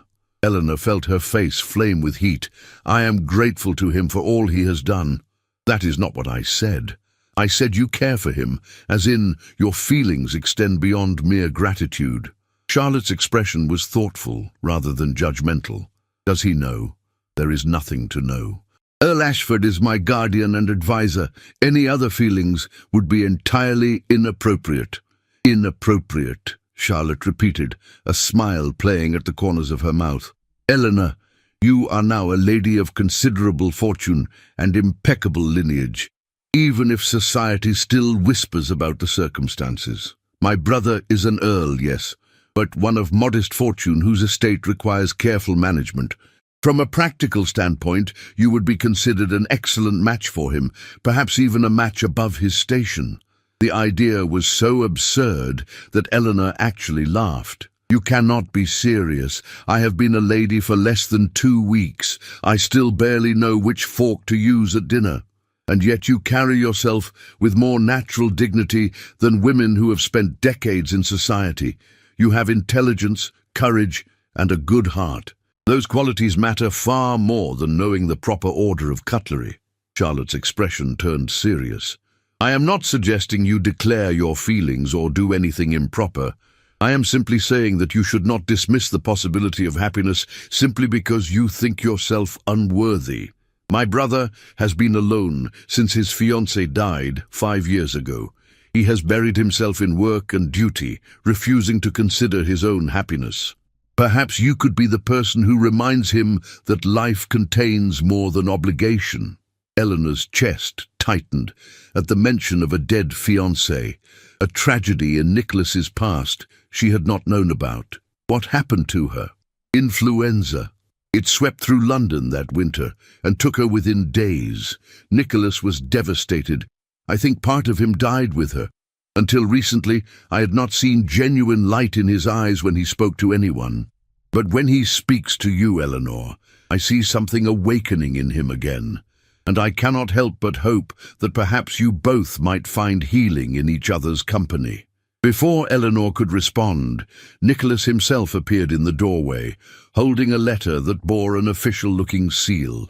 Ladies, I'm afraid I must interrupt your lesson. Eleanor, there is news from London. Duke Hartley has officially filed a challenge to your inheritance. The matter will be heard before the Court of Chancery next month. Eleanor's stomach dropped. Will I have to testify? Yes. And you will face examination from Duke Hartley's solicitors who will attempt to prove you are unworthy of your inheritance. It will not be pleasant. Then we shall prepare her, Charlotte said firmly, moving to stand beside Eleanor in a gesture of solidarity. We will ensure she is ready for whatever those vultures attempt. Nicholas smiled, genuine warmth crossing his features. With allies like you both, I almost pity Duke Hartley. He has no idea what he has set in motion. The journey to London was Eleanor's first experience of travel beyond the familiar boundaries of her county. She sat in Nicholas's well-appointed carriage with Grace beside her and Charlotte across from them, watching the English countryside roll past the windows with a mixture of wonder and trepidation. Every mile that passed brought them closer to the Court of Chancery, where Duke Sterling Hartley would attempt to strip away her newfound identity and return her to the invisibility of servitude. "Stop worrying your hands," Charlotte said gently, reaching across to still Eleanor's nervous fingers. "You will wear holes in your gloves before we even arrive at our destination. I cannot help it. What if the court decides against me? What if they believe Duke Hartley's arguments over the evidence? Then they would be fools," Nicholas said from where he sat beside his sister. "And while the Court of Chancery contains many flaws, outright foolishness is rarely one of them. The evidence is overwhelming in your favour, Eleanor. Lord Pemberton's will is legally sound. The documents proving your lineage are authenticated, and we have testimony from multiple sources confirming the truth. Duke Hartley's only argument is that your status as a former servant makes you unworthy of inheritance, which is not a legal position but a social prejudice. Social prejudice that many in that courtroom will share," Eleanor pointed out. "Perhaps, but the law is the law, regardless of personal feelings. That is why we have courts, rather than simply allowing the powerful to dictate outcomes based on their preferences." London revealed itself gradually as they drew closer. First outlying villages that had been absorbed into the growing metropolis, then increasingly dense neighbourhoods of buildings that rose higher than anything Eleanor had seen before, and finally the heart of the city itself, where cobblestone streets teemed with carriages, horses, pedestrians, and street vendors calling their wares in voices that competed with the general roar of urban life. Eleanor pressed her face to the carriage window, overwhelmed by the sheer scale and energy of it all. So many people. How does anyone find their way through such chaos? You grow accustomed to it, Charlotte assured her. London has its own rhythm once you learn to perceive it, and our destination is in one of the more refined areas, away from the worst of the commercial districts. They arrived at a townhouse in Mayfair, an elegant address in one of London's most fashionable neighbourhoods. Nicholas had arranged for them to stay in a property he kept for his infrequent visits to the capital. It was smaller than either Ashford Manor or his country estate, but decorated with impeccable taste that spoke of old wealth maintained through careful stewardship rather than ostentatious display. Over the following days before the hearing, Nicholas drilled Eleanor relentlessly in the details of her case. She memorized dates, names, legal precedents, and the complicated lineage that established her claim. Charlotte worked on her presentation, ensuring she would appear before the court as a lady of quality rather than an uncertain girl pretending to a station beyond her reach. "Remember that your bearing tells a story before you speak a single word," Charlotte instructed, as they practiced Eleanor's entrance and posture. "Stand straight, but not rigid. Meet the judge's eyes directly, but do not stare in challenge. Speak clearly and firmly, without raising your voice or showing excessive emotion. You must project calm confidence, even if you feel anything but calm inside." "I feel like I'm learning to perform in a play," Eleanor admitted. "In a sense, you are. Society is theatre, Eleanor, and we are all playing roles. The key is to play yours well enough that people accept the performance as reality." Grace, who had been quietly observing from the corner of the room, spoke up. "What a sad view of the world. Can people not simply be honest about who they are? Not if who they are conflicts with who they are expected to be," Charlotte replied with surprising gentleness. "I do not defend the system, Grace. I merely explain how it operates. Eleanor must navigate these waters successfully if she is to keep what is rightfully hers." The evening before the hearing, Nicholas found Eleanor alone in the townhouse library, staring at a book without really seeing the words on the page. He settled into the chair beside hers, his presence a comfort she had come to depend upon, perhaps more than was wise. "Are you prepared?" he asked quietly. "As prepared as I can be, I suppose, though I fear preparation means little when the outcome depends on the prejudices of men who have already decided I am unworthy. Then we shall change their minds. Eleanor, I need you to understand something. Regardless of what happens tomorrow, regardless of the court's decision, you have already proven yourself worthy 100 times over. The way you have faced these challenges, the grace you have shown even to those who wronged you, the determination you have demonstrated in learning everything required of your new station, these things speak to your character far more clearly than any legal document." Eleanor felt tears prick at her eyes. "Why do you have such faith in me? You barely know me beyond a few weeks of acquaintance." Nicholas was quiet for a long moment, his gaze fixed on the fire burning in the grate. When he finally spoke, his voice carried a vulnerability she had not heard before. "Because you remind me that goodness still exists in the world, Eleanor. For years after Catherine, my fiancée, died, I moved through my responsibilities like a ghost, performing what duty demanded but feeling nothing beyond grief and emptiness. When your grandfather asked me to be executor of his will, to protect his granddaughter and see his wishes fulfilled, I agreed out of obligation to an old friend. I did not expect to actually care about the outcome beyond the satisfaction of legal victory." He turned to face her, and the intensity in his eyes made Eleanor's breath catch. "But then I met you. I saw your courage in the face of Duke Hartley's cruelty. I watched you transform yourself from someone trained to be invisible into a woman who faces down aristocrats without flinching. I listened to your questions and witnessed your quick intelligence despite having been denied education. And I realized that somewhere in the process of protecting you, I had begun to care about you specifically, not merely as a responsibility, but as a person I deeply admire." Eleanor's heart pounded so loudly she felt certain Nicholas must be able to hear it. My lord, Nicholas, please, when we are private, simply Nicholas. Nicholas, she repeated softly, tasting his name in her mouth. I do not know what to say. You have been my salvation, my teacher, my protector. My feelings toward you are complicated by gratitude and dependency. How can I trust that what I feel is genuine and not merely the result of my circumstances? A fair question, and one I cannot answer for you. I only know that when you smile, my day brightens. When you struggle with some new concept and then suddenly grasp it, I feel pride as though I had accomplished something myself. When I imagine you returning to Ashford Manor and I to my estate, the separation feels like a physical ache. He reached out, taking her hand gently. I do not expect you to return these feelings, Eleanor.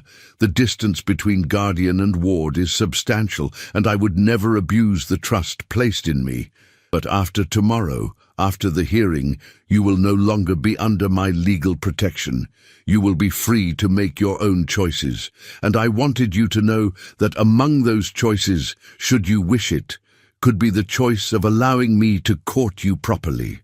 Eleanor felt as though her entire being was suspended between heartbeats, hovering in a moment that would determine the shape of her future.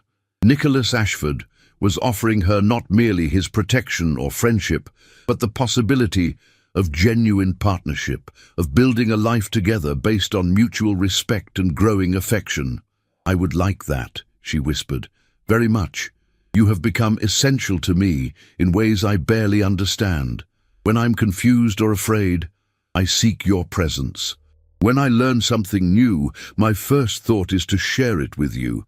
If these feelings are merely gratitude, then I am grateful beyond measure. But I hope, they might be something more.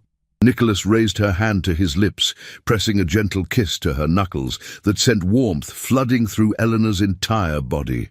Then we shall see what tomorrow brings, and afterward we shall explore what might grow between us, free from the complications of legal guardianship and courtroom drama. He left her shortly after, maintaining the propriety that his position demanded, but Eleanor sat in the library for another hour, her hand still tingling from his kiss, her heart singing with possibility.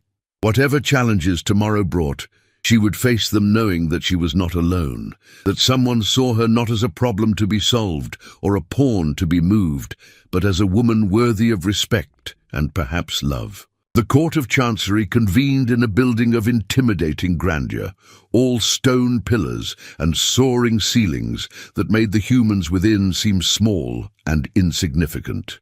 Eleanor entered with Nicholas on one side and Charlotte on the other, Grace following close behind in the public gallery.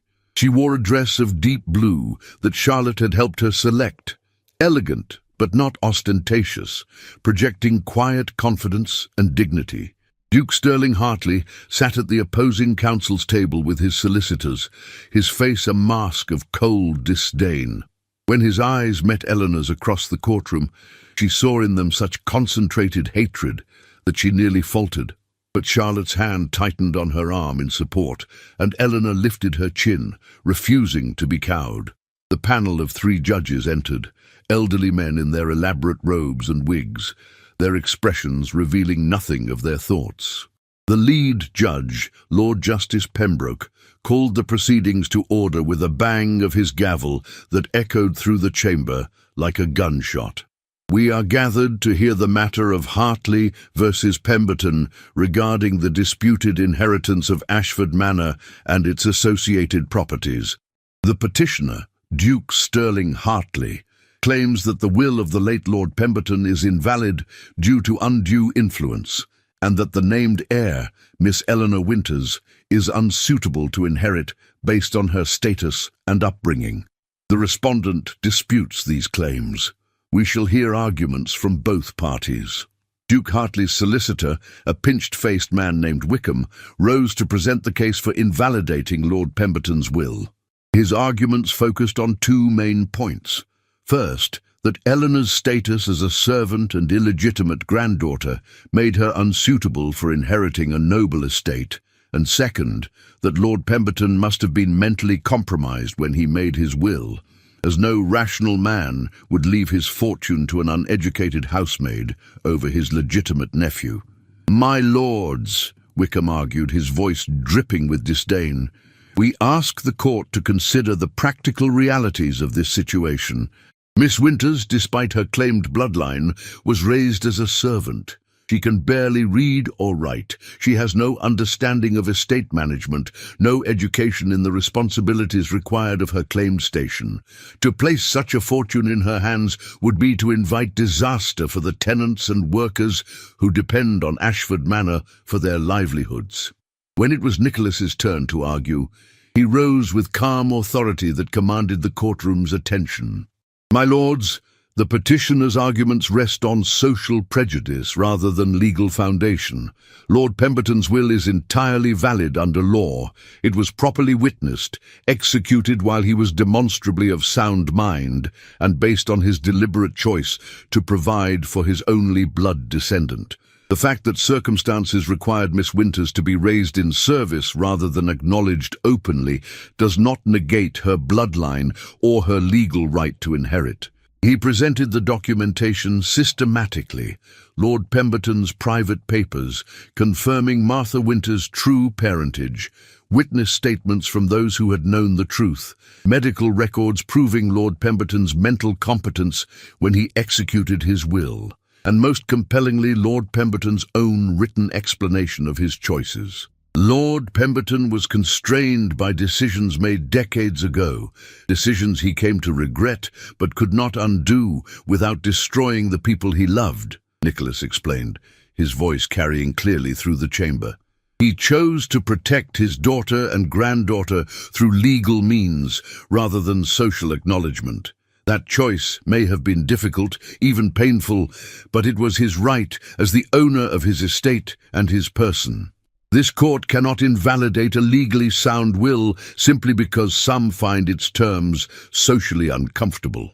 When Eleanor was called to testify, she approached the witness box with her heart pounding, but her bearing steady. Charlotte's training held firm as she faced the panel of judges, meeting their eyes without challenge but without submission. Wickham's cross-examination was brutal, designed to expose her as an ignorant fraud, unworthy of her claimed inheritance. "Miss Winters, can you explain the principles of estate management as they relate to agricultural tenancies?" "I can explain them as well as any lady of my age might be expected to know them, having received several weeks of intensive education on the subject from qualified advisors. If you are asking whether I possess expertise equivalent to a land steward with 30 years' experience, obviously I do not. But neither would any young woman inheriting an estate, regardless of her birth circumstances. Can you read Latin? No. Can you scrub a floor, Mr. Wickham? We all possess different skills based on our education and experience." A ripple of surprised laughter ran through the courtroom at her response. Wickham's face flushed with anger. "Do you truly expect us to believe that you are capable of managing one of England's great estates when you were emptying chamber pots mere weeks ago? I expect you to believe that I am capable of learning what I need to know, just as any heir would learn when assuming new responsibilities. My grandfather believed in my potential enough to leave me his fortune. I intend to honor his faith in me by proving him correct." Duke Hartley's turn to testify revealed the weakness in his position. Under Nicholas's questioning, he was forced to admit that he had destroyed correspondence between Lord Pemberton and Eleanor's mother, that he had concealed Lord Pemberton's death to delay the will's execution, and that he had indeed orchestrated Eleanor's public humiliation at the ball. "You attempted to have Miss Winters arrested for theft, using a bracelet you planted in her pocket, did you not?" Nicholas pressed. "I attempted to protect the estate from a fraudulent claim, by framing an innocent woman for a crime she did not commit, by deliberately orchestrating her public humiliation and possible imprisonment. These are the actions you claim were taken to protect the estate." Duke Hartley's face twisted with fury. "She is a servant. She has no right to inherit what should be mine. Her entire existence is an embarrassment to Lord Pemberton's memory." The outburst damaged his case irreparably. Even the judges, who had maintained carefully neutral expressions throughout, showed visible disapproval at such naked admission of malice. The deliberations took less than an hour. When the judges returned, Lord Justice Pembroke's expression was stern as he delivered their verdict. This court has reviewed all evidence and testimony presented in this matter. We find that Lord Pemberton's will is valid in all respects, executed with proper formality, and while the testator was demonstrably of sound mind. The attempt by Duke Hartley to contest this will appears motivated not by legitimate legal concerns, but by personal animus and disappointed expectations of inheritance. Eleanor felt Nicholas's hand find hers beneath the table, squeezing gently in support. Furthermore, the judge continued, we are disturbed by evidence of Duke Hartley's attempts to obstruct justice through destruction of documents and his orchestration of false criminal charges against Miss Winters. Such actions bring discredit upon his character and judgment. The judge fixed Duke Hartley with a hard stare. Therefore, this court rules in favour of the respondent. Miss Eleanor Winters, legally known as Lady Eleanor Pemberton, is confirmed as the rightful heir to the estate of the late Lord Pemberton in all its particulars. The petition to invalidate the will is denied with prejudice. The gavel fell, and Eleanor felt tears of relief streaming down her face. Charlotte embraced her immediately, followed by Grace, who had rushed down from the gallery. Nicholas stood slightly apart, his face transformed by a smile of such genuine joy that Eleanor's heart felt too full to contain. Outside the courthouse, Duke Hartley made one final attempt at intimidation, confronting Eleanor on the steps. "This is not over. I will make your life a misery. Every door in society will be closed to you. You will be shunned, ridiculed, destroyed. You will do nothing," Nicholas interrupted coldly, stepping between them. "Because if you make any further attempts to harm Lady Eleanor, I will ensure that criminal charges are filed for your various offences: attempted fraud, destruction of legal documents, conspiracy to commit false imprisonment. The list is extensive. You would be wise to accept your defeat gracefully and retire from public life before you face consequences far worse than mere loss of inheritance." Duke Hartley's face contorted with impotent rage, but he had no response that would not further incriminate him. He turned and stormed away, his solicitors scurrying after him like rats abandoning a sinking vessel. Eleanor watched him go, feeling strangely empty of triumph. She had won, secured her inheritance and her future, but the victory felt hollow, knowing it had come at such cost of revelation and conflict. "Come," Charlotte said gently. "Let us return to the townhouse and celebrate properly. You have earned your rest, Eleanor." That evening, the small group gathered in the townhouse drawing room, toasting Eleanor's victory with champagne that sparkled in the candlelight. Grace had tears of pride in her eyes. Charlotte was planning elaborate social strategies to establish Eleanor's position in society, and Nicholas simply watched Eleanor with an expression of such warmth that she felt her earlier emptiness fill with something far more valuable than mere victory. Later, when Charlotte and Grace had retired for the evening, Nicholas found Eleanor on the townhouse balcony, looking out over London's glittering nighttime landscape. "A copper for your thoughts?" he asked softly.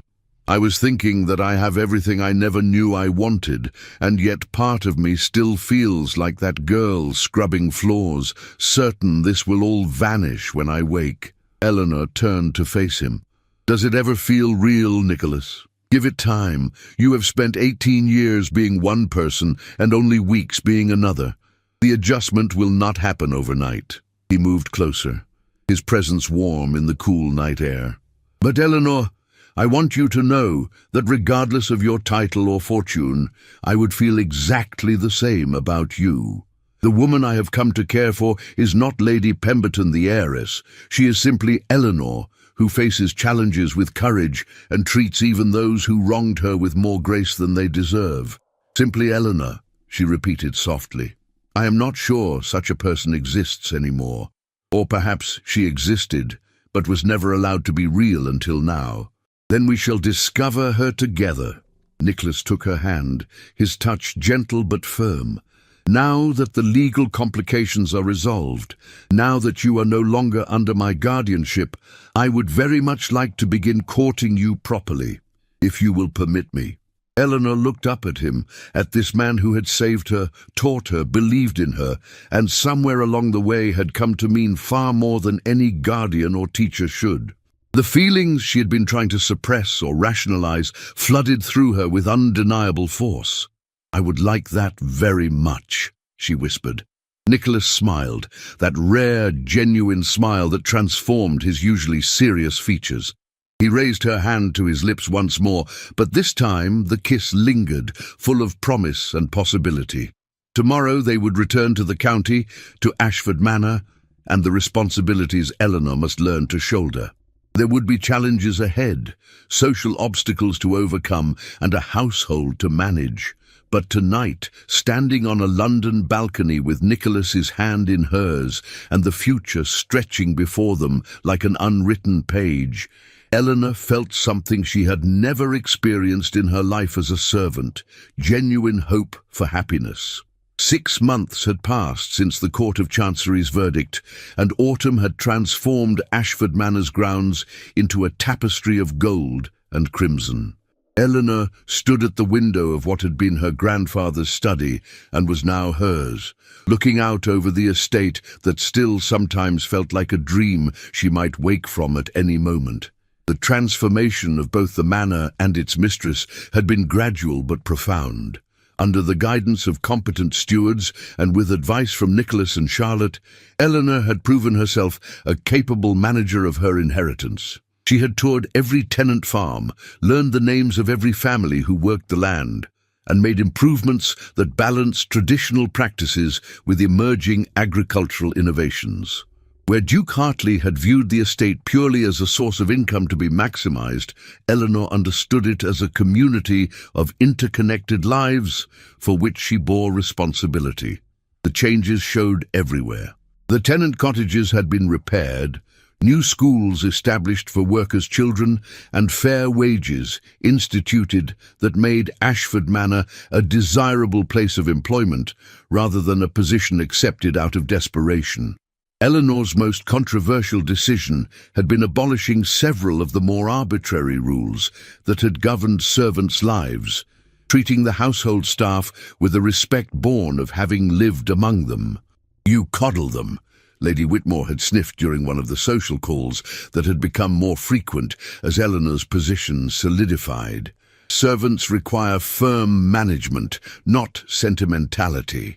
"I treat them as human beings," Eleanor had replied calmly, "and in return I receive loyalty and excellent service. It seems a fair exchange." Not everyone approved of her methods, of course. There were still whispers in certain drawing rooms about the housemaid who had become a lady, speculation about whether she truly possessed the refinement required of her station.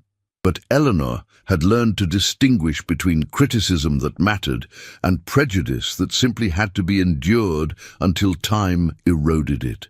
Charlotte had been instrumental in securing Eleanor's social position, introducing her to key families and vouching for her character with the weight of her own impeccable reputation. What had begun as an apology had transformed into genuine friendship, and Eleanor now counted Charlotte among her closest confidants. Grace had remained at Eleanor's side throughout, refusing multiple offers of more elevated positions. "You are stuck with me," she had declared, when Eleanor suggested she might prefer employment that did not require association with a controversial mistress. "We came up from the servants' quarters together, and we shall navigate society together. Besides, someone needs to remind you when you are taking yourself too seriously." The door opened behind Eleanor, admitting the person who had become most essential to her life over these past months. Nicholas Ashford entered carrying documents related to some legal matter requiring attention, but he set them aside immediately when he saw Eleanor's contemplative expression. "You are brooding again," he observed, crossing to stand beside her at the window. "What troubles you?" "Nothing troubles me exactly. I was simply thinking about how strange life is, how a single evening can alter everything. 6 months ago, I was preparing to serve in a ballroom, terrified of making some mistake that would cost me my position. Now I own the ballroom. The change seems impossible. And yet here you stand, managing an estate that thrives under your stewardship, earning respect even from those who initially dismissed you. Nicholas's hand found hers, fingers interlacing with easy familiarity. You have exceeded every expectation, Eleanor, including my own, which were already high. You are biased, my lord. I am your suitor, which grants me the privilege of bias in your favor. His tone was teasing, but his eyes held an intensity that never failed to make Eleanor's pulse quicken. And I must confess that my bias has only deepened as I have watched you bloom into the woman you were always meant to be. Their courtship had proceeded with careful propriety over the months, mindful of Eleanor's still uncertain social position and the need to avoid any scandal that might undermine her claim to respectability. But beneath the formal calls and properly chaperoned outings, a deep connection had grown, built on mutual respect, shared humor, and increasing affection that neither could fully conceal. "Nicholas," Eleanor began, then hesitated. They had been dancing around certain topics for weeks now, both aware of where their relationship was heading, but neither quite ready to speak the words aloud.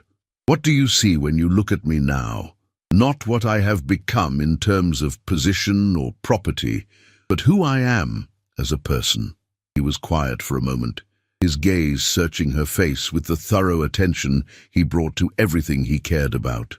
"I see a woman of extraordinary courage, who faces every challenge without flinching. I see intelligence that was starved for education, but has devoured knowledge once given access to it. I see compassion for those struggling beneath burdens she understands personally. I see someone who treats a duchess and a kitchen maid with equal courtesy because she recognizes their common humanity." His hand came up to cup her cheek gently. "And I see the woman I have fallen completely and irrevocably in love with." Eleanor's breath caught. They had spoken of affection, of growing attachment, but love was a word neither had voiced until this moment. "Nicholas, you need not respond if you are not ready," he continued quickly. "I do not wish to pressure you, but I cannot keep pretending my feelings are anything less than they are. I love you, Eleanor, not Lady Pemberton, not the heiress, not the social curiosity. I love Eleanor, who makes me laugh with her observations about society's absurdities, who argues with me about philosophy when she thinks I am wrong, who still sometimes forgets she no longer needs to curtsy to visiting nobility." Eleanor felt tears prick her eyes, but they were tears of joy rather than sorrow. "I love you too. I have been trying not to, trying to convince myself it was gratitude or dependency or anything except what it actually was. But I cannot lie to you or to myself anymore. I love you desperately, Nicholas, and I want—" She did not finish the sentence because Nicholas had bent down to kiss her, a proper kiss this time, rather than the chaste brush of lips to hand that propriety had previously allowed. Eleanor melted into the embrace, feeling the rightness of it in every cell of her being. This was where she belonged, not in a manor or a title or a social position, but here, in the arms of a man who saw her completely and loved what he saw. When they finally broke apart, both slightly breathless, Nicholas rested his forehead against hers. "Eleanor Winters, Lady Pemberton, woman of 1,000 names and one essential self, would you do me the honor of becoming my wife?" "Yes," Eleanor whispered. "Yes, 1,000 times yes." He kissed her again, and Eleanor felt something she had been carrying for months finally release, the last lingering doubt that she deserved this happiness, that someone like her could have a life built on love rather than survival. They were married 6 weeks later in a ceremony that reflected their unconventional path to happiness. Rather than the grand society wedding Charlotte initially proposed, Eleanor and Nicholas chose an intimate gathering in Ashford Manor's private chapel, attended by those who truly mattered to them. Charlotte and Grace as witnesses, Mr. Hargreaves representing Lord Pemberton's memory, and a small number of genuine friends rather than social obligations. Eleanor wore a gown of ivory silk that Charlotte had helped her select, simple but elegant, decorated with lace that had belonged to her mother. As she stood before the vicar reciting her vows, she thought of Martha Winters and the secrets she had carried, the sacrifices she had made to protect her daughter from scandal.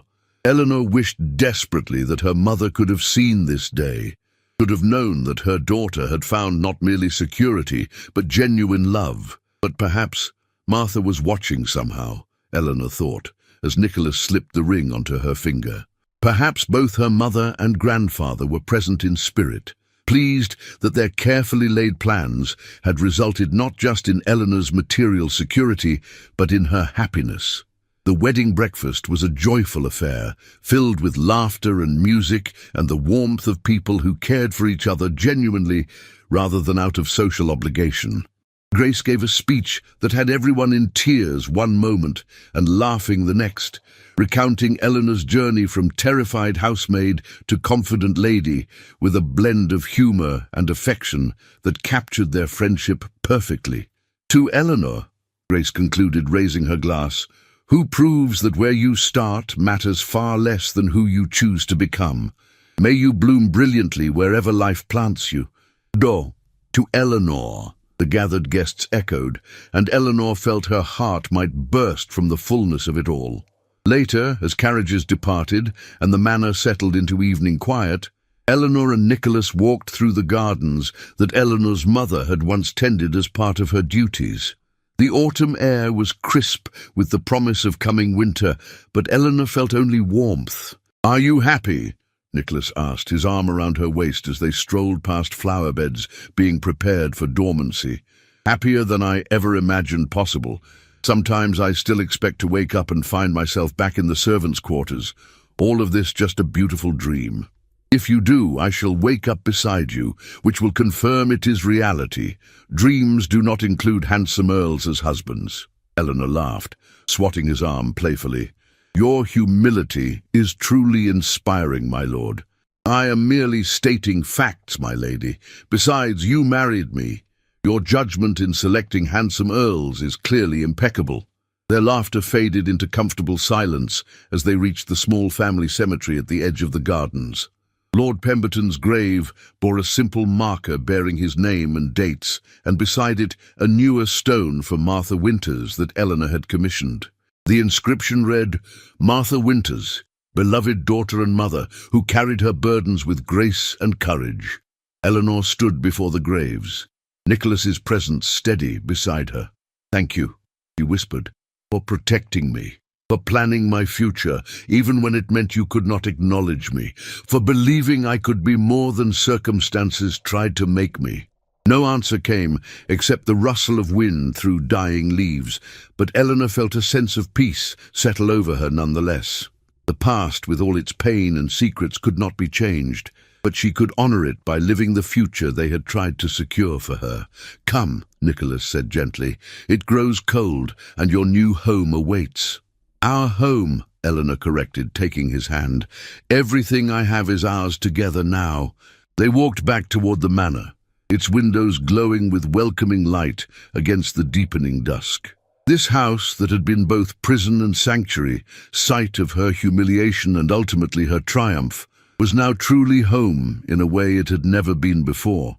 Years would pass, and Eleanor would face new challenges, society matrons who never fully accepted her origins, business complications requiring difficult decisions, the responsibilities of maintaining a great estate through changing times. There would be sorrows too, losses and disappointments that life inevitably brought, but through everything, she would face it with the strength forged in those transformative months when she had learned to claim her identity and her worth. And always she would remember the frightened girl carrying a tray through a ballroom, invisible and insignificant, who had somehow transformed into Lady Eleanor Ashford, Countess of Hartwick and Mistress of Ashford Manor. Not because of magic or luck, but because, when given the opportunity to become more than circumstances had designed her to be, she had possessed the courage to reach for it. Duke Sterling Hartley's fate provided a bitter footnote to Eleanor's triumph. Unable to accept his defeat, he had attempted to reconstruct his fortune through increasingly desperate schemes.